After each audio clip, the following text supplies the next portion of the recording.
Assalamualaikum warahmatullahi wabarakatuh. Yang terhormat kepada dosen pengampu mata kuliah Filsafat Bahasa, Bapak Dr. Abdul Qasim MAG. Izin di sini saya Kamilatul Zahra dengan NIM 122120034 akan mempresentasikan materi tentang konsep dasar filsafat bahasa. Materi yang pertama yaitu definisi filsafat. Secara etimologi, filsafat diambil dari kata falsafah yang berasal dari bahasa Arab atau filosofia yang berasal dari bahasa Yunani, yaitu gabungan dari kata filien yang berarti cinta dan sophia yang berarti kebijaksanaan. Filsafat ialah usaha pemikiran dan renungan manusia dengan akal dan kolbunya secara sungguh-sungguh, yakni secara kritis, sistematis, fundamentalis, universal, integral, dan radikal untuk mencapai dan menemukan kebenaran yang hakiki. Dikutip dari Profesor Dr. Ismaun MPD. Filsafat adalah ilmu pengetahuan mengenai pokok pangkal dari segala pengetahuan dan perbuatan. Dikutip dari Immanuel Kant pada tahun 1724 sampai 1804. Materi selanjutnya yaitu ada definisi bahasa. Nah, bahasa adalah alat komunikasi yang terorganisasi dalam bentuk satuan-satuan, seperti kata, kelompok kata, klausa, dan kalimat yang diungkapkan baik secara lisan maupun tulisan. Bahasa adalah sistem simbol yang memiliki makna dan berfungsi sebagai alat komunikasi, penuangan emosi, dan pengejawantahan pikiran manusia dalam kehidupan sehari-hari, terutama dalam pencarian kebenaran. Dikutip dari Kellan pada tahun 1998. Setelah kita mengetahui definisi dari filsafat dan bahasa itu sendiri, selanjutnya kita akan membahas mengenai definisi filsafat bahasa. Menurut Rijal Mustansyir, filsafat bahasa ialah suatu penyelidikan secara mendalam terhadap bahasa yang dipergunakan dalam filsafat, sehingga dapat dibedakan pernyataan filsafat yang mengandung makna dengan yang tidak bermakna. Jika pengertian filsafat bahasa dilihat dari sebuah ilmu, maka filsafat bahasa adalah kumpulan hasil pemikiran para filosof mengenai hakikat bahasa yang disusun secara sistematis untuk dipelajari dengan menggunakan metode tertentu. Sedangkan jika diartikan sebagai sebuah metode berpikir, ia bisa diartikan sebagai metode berpikir secara mendalam, logis, dan universal mengenai hakikat. Setelah memahami berbagai definisi, baik dari definisi filsafat, definisi bahasa, dan definisi dari filsafat bahasa itu sendiri, materi selanjutnya yaitu ruang lingkup filsafat bahasa. Nah, ada 3 ruang lingkup dalam filsafat bahasa. Yang pertama ada epistemologi, merupakan cara atau proses berbahasa. Yang kedua ada ontologi, yang merupakan hakikat bahasa. Dan yang ketiga ada aksiologi, yang merupakan manfaat atau fungsi dari bahasa. Selanjutnya masuk kepada materi ruang lingkup filsafat bahasa yang pertama, yaitu ada epistemologi, yang merupakan cara atau proses berbahasa. Menurut Haidar Al-Wasilah pada tahun 2011, lang atau yang berarti tata bahasa, kosakata, serta sistem pengucapan yang abstrak. Parol, ujaran yang keluar dari alat ucap manusia, seperti yang tertera pada gambar di bawah ini. Ada lang sebagai stimulus, kemudian parol sebagai performance ujaran nyata, lalu ada lang yang mendengar ujaran yang dituturkan. Nah, epistemologi dalam filsafat bahasa mencakup 2 pendekatan yang merupakan asal-usul dan proses berbahasa. Beberapa teori yang relevan adalah yang pertama ada teori teologis yang membahas bahasa dianggap sebagai pemberian ilahi, kemudian ada teori Bow yang membahas bahasa berkembang dari tiruan suara alam, kemudian ada teori konvensionalis yang membahas bahasa adalah hasil kesepakatan sosial, dan yang terakhir ada teori gesture yang membahas bahasa berasal dari isyarat tubuh. Materi selanjutnya yaitu ada ontologi yang merupakan hakikat bahasa.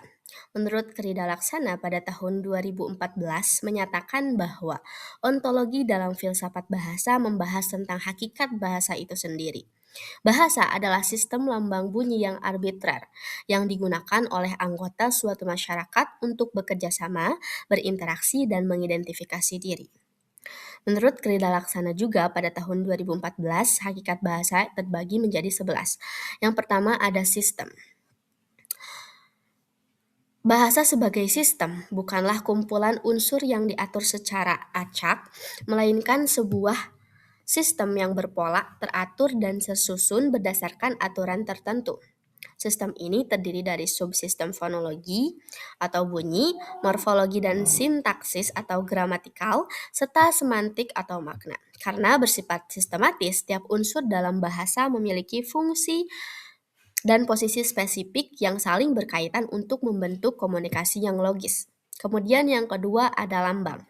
Bahasa sebagai lambang merupakan wujud dalam bentuk lambang yang mengacu pada suatu konsep, ide, atau objek nyata. Lambang bahasa bersifat vokal atau dihasilkan alat ucap dan visual yaitu berupa huruf atau tulisan. Penting untuk diingat bahwa lambang bersifat abstrak. Misalnya, kata buku bukanlah benda nyata berbentuk kertas terjilid itu sendiri, melainkan lambang bunyi yang disepakati untuk merujuk pada benda tersebut. Yang ketiga ada bunyi. Bahasa sebagai bunyi secara hakiki, bentuk primer dari bahasa adalah bunyi yang dihasilkan oleh alat ucap manusia atau organ artikulasi. Tidak semua bunyi dikategorikan sebagai bahasa, hanya bunyi-bunyi bermakna yang dihasilkan melalui proses fonasi dan artikulasi seperti vokal dan konsonan yang diakui sebagai sistem bahasa. Aspek tulisan hanyalah representasi sekunder dari bunyi tersebut. Kemudian yang keempat yaitu arbitrer. Bahasa bersifat arbitrer. Apa sih arbitrer? Arbitrer berarti mana suka atau tidak ada hubungan logis atau wajib antara lambang bunyi dengan objek yang dirujuknya. Sebagai contoh, tidak ada alasan alamiah mengapa hewan berkaki empat yang menggonggong disebut anjing dalam bahasa Indonesia, dog dalam bahasa Inggris, atau anjing dengan fonetik berbeda di bahasa lain. Hal ini sepenuhnya bergantung pada kesepakatan awal masyarakat tuturnya. Kemudian yang kelima ada konvensional. Bahasa bersifat konvensional. Mengapa? Meskipun hubungan lambang dan maknanya bersifat arbitrer atau mana suka, penggunaannya harus bersifat konvensional, yaitu disepakati dan dipatuhi oleh seluruh anggota masyarakat bahasa tersebut.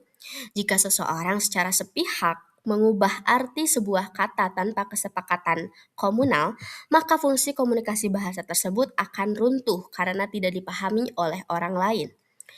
Yang keenam, unik. Bahasa bersifat unik. Kenapa sih bahasa bersifat unik? Setiap bahasa di dunia memiliki ciri khas, sistem fonologis, struktur gramatikal, dan pola penekanan yang spesifik, yang tidak dimiliki secara persis oleh bahasa lain. Keunikan ini menjadi identitas kultural dan linguistik yang membedakan satu bahasa dengan bahasa lainnya, bahkan dalam rumpun yang sama. Kemudian yang ketujuh, makna. Bahasa memiliki makna. Tentu, bahasa dibentuk oleh perpaduan antara lambang bunyi dan struktur yang wajib menyampaikan pesan, konsep, atau pikiran tertentu. Sebuah bentuk bunyi atau tulisan yang tidak memiliki sangkut paut dengan konsep maknawi tidak dapat dikategorikan sebagai bahasa, karena tujuan utama bahasa adalah menyampaikan informasi teoritis maupun praktis. Kemudian yang kedelapan, universal. Bahasa bersifat universal. Di balik keunikannya, seluruh bahasa di dunia memiliki ciri-ciri umum yang sama atau universalitas. Misalnya, setiap bahasa pasti memiliki bunyi vokal dan konsonan, memiliki unsur satuan makna, yaitu kata atau morfem, serta memiliki struktur dasar untuk membedakan antara penindak atau subjek, tindakan atau predikat, serta sasaran atau objek. Kemudian yang kesembilan, produktif. Bahasa bersifat produktif. Meskipun jumlah unsur atau kosakata dalam suatu bahasa terbatas, bahasa bersifat produktif karena dapat menghasilkan satuan lingual berupa kata, frasa, kalimat baru yang jumlahnya tidak terbatas. Melalui aturan gramatikal yang ada, penutur bahasa dapat terus menciptakan kombinasi kalimat baru untuk mengekspresikan ide-ide baru yang belum pernah diucapkan sebelumnya. Kemudian yang ke-10, variasi. Bahasa bersifat variasi. Bahasa digunakan oleh masyarakat heterogen yang memiliki latar belakang sosial, daerah, dan usia yang berbeda. Hal ini melahirkan variasi bahasa, baik dari dialek, sosiolek, kronolog, atau ragam bahasa formal maupun non-formal. Variasi ini menunjukkan kelenturan bahasa dalam respon konteks sosial para penuturnya. Dan yang terakhir yaitu bahasa bersifat dinamis. Bahasa tidak pernah statis, ia terus berubah, berkembang, dan menyesuaikan diri seiring perkembangan zaman dan budaya penuturnya. Kedinamisan ini terlihat dari munculnya kosakata baru atau neologisme, pergeseran makna kata lama, hingga hilangnya istilah-istilah kuno yang sudah tidak lagi relevan dengan kehidupan modern. Ruang lingkup filsafat bahasa yang terakhir yaitu ada aksiologi yang merupakan manfaat atau fungsi bahasa. Menurut Ade Nandang dan Abdul Qasim pada tahun 2018, aksiologi dalam filsafat bahasa mencakup manfaat dan fungsi bahasa dalam kehidupan manusia. Bahasa tidak hanya sebagai alat komunikasi, tetapi juga sebagai alat untuk membentuk identitas dan memperkuat budaya. Di antaranya yang pertama, bahasa sebagai alat interaksi sosial. Sebagai makhluk sosial, manusia menggunakan bahasa sebagai perekat hubungan antar individu dan kelompok. Melalui fungsi ini, bahasa tidak sekadar menyampaikan pesan faktual, tetapi berfungsi untuk membangun keintiman, menjaga tata krama, menunjukkan solidaritas, dan menegaskan status sosial dalam masyarakat. Tanpa bahasa, sebagai alat interaksi, integrasi sosial, dan pembentukan komunitas tidak akan pernah terwujud. Kemudian yang kedua, sebagai ekspresi pikiran atau perasaan. Bahasa menjadi saluran utama bagi manusia untuk memanifestasikan dunia batinnya ke dunia luar. Fungsi ekspresif ini memungkinkan seseorang untuk meredakan ketegangan psikologis, menyatakan kegembiraan, kesedihan, kemarahan, hingga gagasan abstrak yang ada di dalam kepala.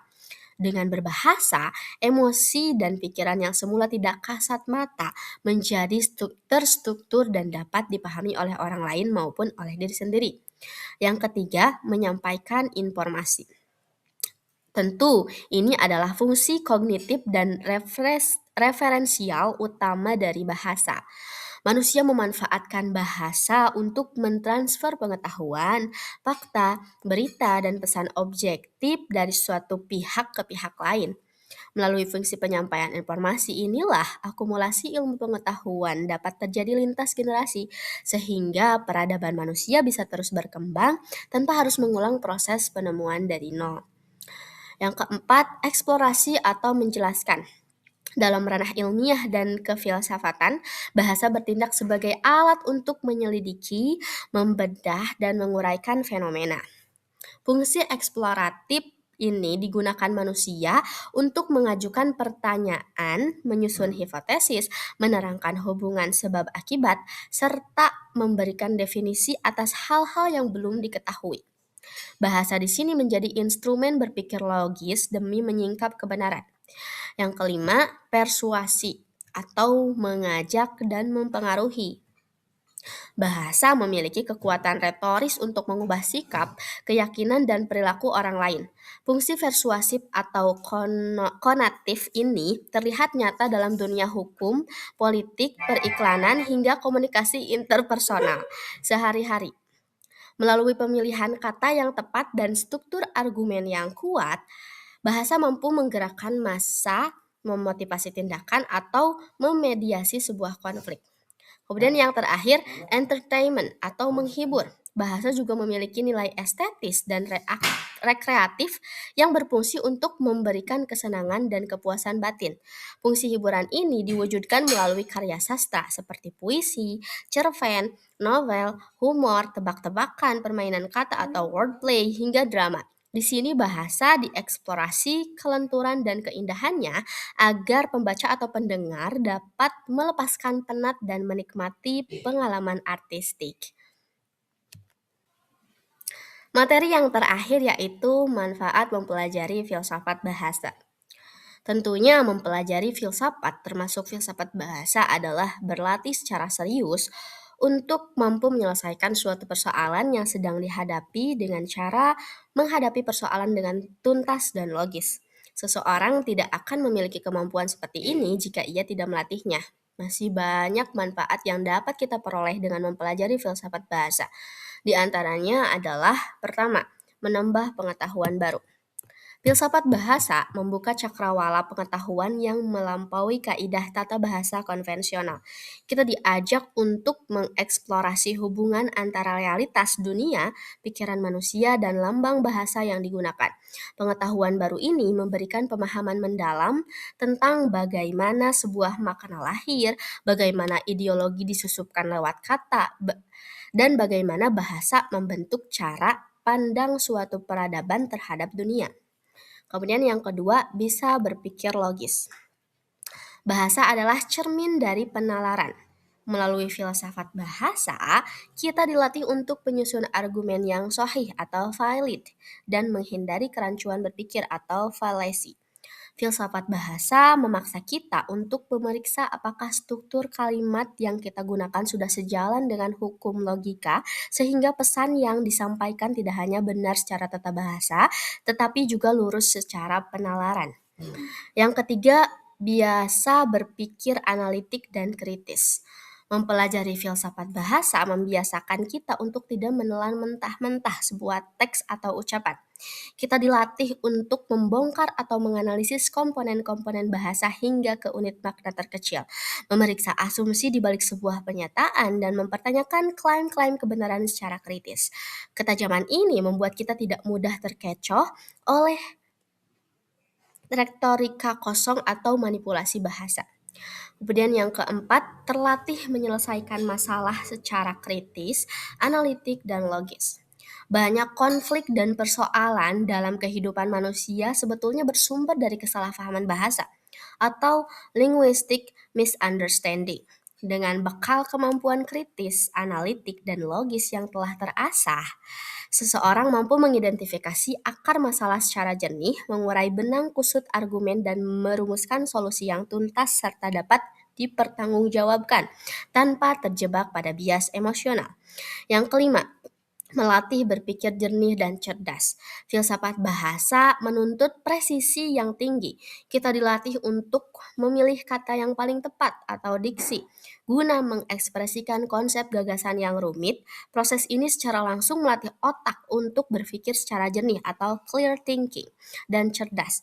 Membuang ambiguitas yang tidak perlu serta mampu menyederhanakan hal-hal yang kompleks tanpa mengurangi esensi maknanya. Yang keenam, melatih berpikir objektif. Dalam filsafat bahasa, kita belajar memisahkan antara makna denotatif atau fakta objektif dan makna konotatif atau muatan emosional atau subjektif. Hal ini mendidik kita untuk menilai suatu persoalan atau argumen berdasarkan data, struktur logika, dan bukti-bukti kebahasaan yang ada, bukan berdasarkan sentimen pribadi, prasangka, atau siapa yang menyampaikannya. Pada akhirnya, mempelajari filsafat bahasa adalah investasi intelektual. Ia mengubah bahasa dari yang semula hanya kita gunakan secara refleks atau otomatis menjadi sebuah alat pemecahan masalah yang dikendalikan penuh oleh kesadaran logis dan ketajaman berpikir kita.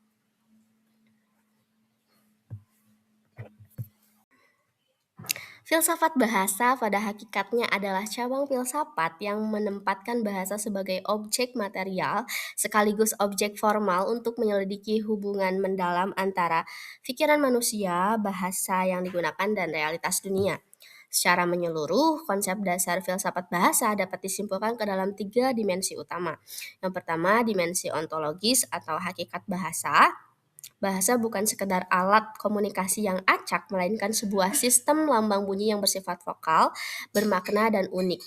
Meskipun hubungan antara lambang dan maknanya bersifat arbitrer atau mana suka, penggunaannya mengikat secara konvensional dalam masyarakat. Di samping memiliki ciri universal, bahasa juga bersifat produktif, variatif, dan dinamis, selalu berkembang mengikuti roda peradaban manusia. Kemudian dimensi aksiologis, yaitu fungsi dan nilai guna. Secara aksiologis, nilai guna bahasa melampaui sekadar transfer informasi kognitif. Bahasa bertindak secara aktif sebagai instrumen interaksi sosial, media ekspresi emosi dan pikiran, alat eksplorasi ilmiah, kekuatan persuasi, hingga sarana hiburan atau entertainment. Lebih dari itu, bahasa adalah jangkar utama dalam membentuk identitas diri dan memperkuat kebudayaan masyarakat. Dan dimensi yang terakhir yaitu ada dimensi epistemologis atau manfaat metodologis. Mempelajari filsafat bahasa adalah sebuah latihan mental yang praktis dan strategis. Disiplin ilmu ini melatih manusia untuk berpikir secara logis, analitik, kritis, jernih, dan objektif. Ketajaman berpikir ini memberikan kecakapan bagi seseorang untuk mengurai kesalahpahaman linguistik dan menyelesaikan berbagai persoalan kehidupan secara tuntas dan sistematis. Filsafat bahasa menyadarkan kita bahwa bahasa adalah cermin dari penalaran. Dengan memahami, menguasai, dan menggunakan bahasa secara sadar dan presisi, manusia tidak hanya mampu menggambarkan dunia, tetapi juga mampu mengelola pikiran dan membentuk realitas kehidupannya menjadi lebih baik. Itu saja yang dapat saya sampaikan. Mohon maaf bila masih terdapat kekurangan baik dalam penyampaian materi maupun dari isi materi. Billahi taufiq wal hidayah. Wassalamualaikum warahmatullahi wabarakatuh.